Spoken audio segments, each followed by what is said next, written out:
শুভ সকাল। আজকে আপনাদের মাঝে একটা ছোট্ট গল্প শেয়ার করতে চলেছি। সেটা হচ্ছে, এক দেশে একটা রাজা ছিল।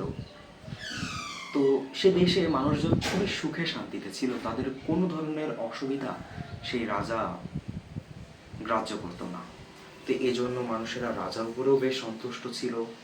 বাট একদিন রাজা হঠাৎ তার মনে হলো যে আমি তো আমার নাগরিকদের প্রতি অনেক বেশি সচেতন, কিন্তু আমার নাগরিকেরা এই রাজ্যের প্রতি কতটা সচেতন সেটা তো আমার জানার প্রয়োজন আছে। তখন একদিন রাজা ইচ্ছা করে একদম পথের মাঝখানে একটা বড় পাথর রেখে দিল। কারণ সে দেখতে চাইলো যে পাথরটা অ্যাকচুয়ালি দেখার পর তার কোন নাগরিক কেমন আচরণ করে।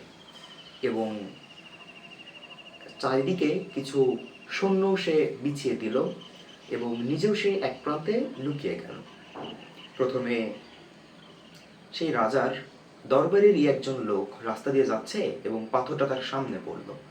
সে তখন পাথরটা দেখে বলল, রাজার কি কোনো আক্কেল জ্ঞান নেই? যেরকম রাস্তার মাঝখানে একটা পাথর আছে তার রাজ্যে, অথচ সে কোনো ব্যবস্থা নেয়নি। এটা বলতে বলতে সে রাজাকে গালিগালাজ করতে করতে চলে গেল। এবার সেই রাজ্যের একজন বিশিষ্ট ব্যক্তি রাস্তা দিয়ে আসছে, সেও যখন পাথরটা দেখলো তখন সেও একই কথা বলতে বলতে চলে গেল।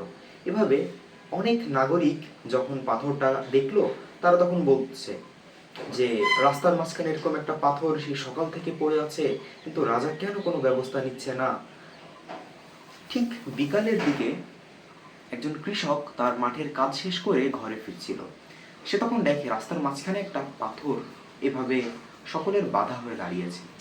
সে তখন তার মাথা থেকে ঝুড়িটা নামিয়ে, কোদালটা নামিয়ে, সে তার গায়ের সমগ্র শক্তি ব্যবহার করে পাথরটা ঠেলে ঠেলে একটু দূরে সরিয়ে দিল। তারপরে সে লক্ষ্য করলো সে পাথরটার নিচে একটা থলি আছে এবং সাথে একটা চিঠি আছে। চিঠিতে লেখা যে এই থলিতে কিছু পুরস্কার আছে এবং এই থলিটা তারই জন্য যে পাথরটা সরিয়েছে। সো এই গল্পটার অ্যাকচুয়ালি শিক্ষাটা কি?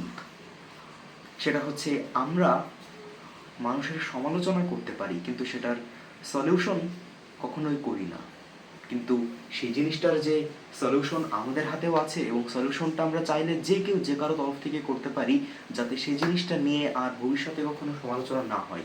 কিন্তু আমরা তো কোনো জিনিসের সমাধানের থেকে সমালোচনা করতে বেশি পছন্দ করি, তাই না?